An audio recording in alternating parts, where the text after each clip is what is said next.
Policeman stabs 9 people at toddler's birthday party in Idaho. Refugees from Syria, Iraq and Ethiopia were among the injured. Boise, Idaho. AP, a man who had been asked to leave an Idaho apartment complex because of bad behavior returned the next day and stabbed 9 people, including 6 children, at a toddler's birthday party, police said. Refugees from Syria, Iraq and Ethiopia were among the injured. Boise Police Chief William Bones said Sunday that while the suspect is an American, investigators have not found any evidence that would indicate the attack was a hate crime. Still, Bones said, it is one of several possibilities that remain under investigation. Ad choice advertising and red invented by Teed's Timmy Kinner showed up late Saturday at the complex, which houses many resettled refugee families in Boise. Kinner, who is not a refugee, targeted the party that was held a few doors down from the apartment, where he had stayed for a short time, police said. Advertisement: this incident is not a representation of our community but a single evil individual who attacked people without provocation that we are aware of at this time. Police Chief William Bones said Sunday. The victims included the 3-year-old birthday girl and 5 other children ages 4 to 12. 3 adults who came to their defense were also hurt. Some were gravely wounded, Bones said. A resident of the complex had recently met Kinner, who was new to the area and needed a place to stay, Bones said. I believe her perception was, here's a helping hand I can give in return for a helping hand I have been given, Bones said. The resident asked Kinner to leave Friday when his behavior became a problem, and he did so peacefully, Bones said. The police chief did not elaborate on his behavior. The woman was not among the victims. Esrom Habte, 12, and Fatima Mahmoud, 11, were playing in the grass behind their apartment when the attack began. They saw the suspect chasing people. We saw him saying, like, bad words and stabbing a kid and a grown-up and really hard and a lot of times, Esrom said.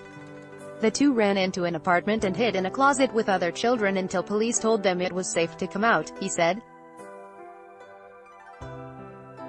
Advertisement: I saw the police cleaning stuff, and then I came outside. Fathy said. He said the stabbing victims included 3 families, all of them friends.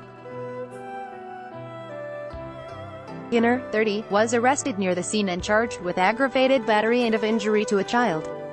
Investigators recovered the knife he was believed to have used in a nearby canal, Bones said.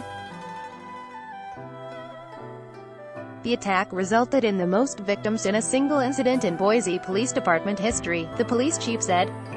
The crime scene, the faces of the parents struggling, the tears coming down their faces, the faces of the children in their hospital beds will be something that I carry with me for the rest of my life, as will every first responder that night, he said.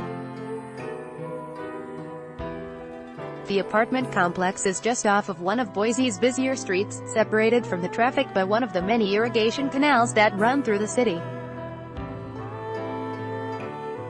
On Sunday, colorful bouquets had been placed just outside crime scene tape. Residents of the apartments and the rest of the community were reeling from the violence, Bones said, and will need long-term community support. This isn't something that gets over in the days or weeks that follow. The level of some of the injuries will be life-altering in a very negative way, Bones said. Mayor Dave Beater condemned the stabbings on Twitter. Last night's horrific attack does not represent Boise, Beater wrote. Please join me in praying for the injured and their families. We must come together to condemn this vile act. Advertisement: Megan Schwab, who works with the International Rescue Committee in Boise, said the organization was working to provide temporary housing, counseling and other support to those affected by the attack. For some of the refugees living at the complex, the attack revived traumatic memories of the war and violence they had fled.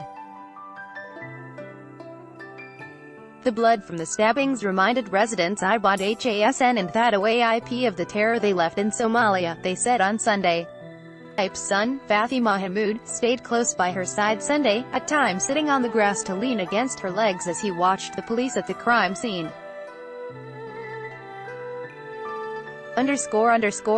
Associated Press writer Colin Binkley in Boston contributed to this report by Taboola. Sponsored links, promoted links. You may like, enjoy, compare the best credit cards for people living in Singapore. Enjoy, compare on to Vikings, free online gameplay. This for 1 minute and see why everyone is addicted. Vikings, free online game on